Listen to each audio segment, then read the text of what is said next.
اعوذ باللہ من الشیطان الرجیم، بسم اللہ الرحمن الرحیم۔ السلام علیکم۔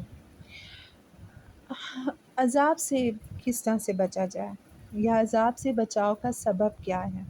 تو یہ شکر کی عبادت اللہ کو اتنی پسند ہے کہ اللہ رب العزت اس کے بدلے میں صرف نعمتوں میں اضافہ نہیں فرماتے بلکہ شکر کرنے والے کے لیے عذاب کے سارے دروازے بھی بند کر دیتے ہیں۔ یعنی اگر ہم کسی نعمت پر اللہ کا شکر ادا کرتے ہیں تو صرف ہمیں مزید نعمت نہیں ملتی بلکہ ہمارے جو عذاب ہیں اس کے دروازے بھی بند ہو جاتے ہیں۔ اللہ تعالیٰ نے سورہ نساء کی آیت نمبر 147 میں فرمایا ہے، اس کا ترجمہ ہے کہ اللہ تعالیٰ تم کو سزا دے کر کیا کریں گے اگر تم شکر ادا کرو اور ایمان لے آؤ، اور اللہ تعالیٰ بڑی قدر کرنے والے، خوب جاننے والے ہیں۔ اللہ تعالیٰ فرما رہے ہیں کہ مجھے کیا ضرورت ہے کہ تمہیں تکلیف دوں، عذاب دوں، اگر تم شاکر بن جاؤ تو سارے دروازے بند ہو جائیں گے۔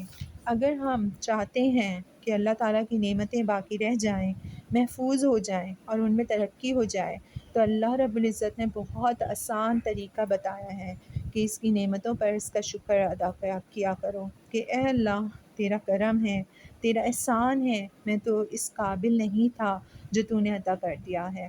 یوں اللہ تعالیٰ نعمتوں کو باقی بھی رکھیں گے اور حفاظت بھی فرمائیں گے اور ان میں ترقی بھی نصیب فرمائیں گے انشاءاللہ۔ اعوذ باللہ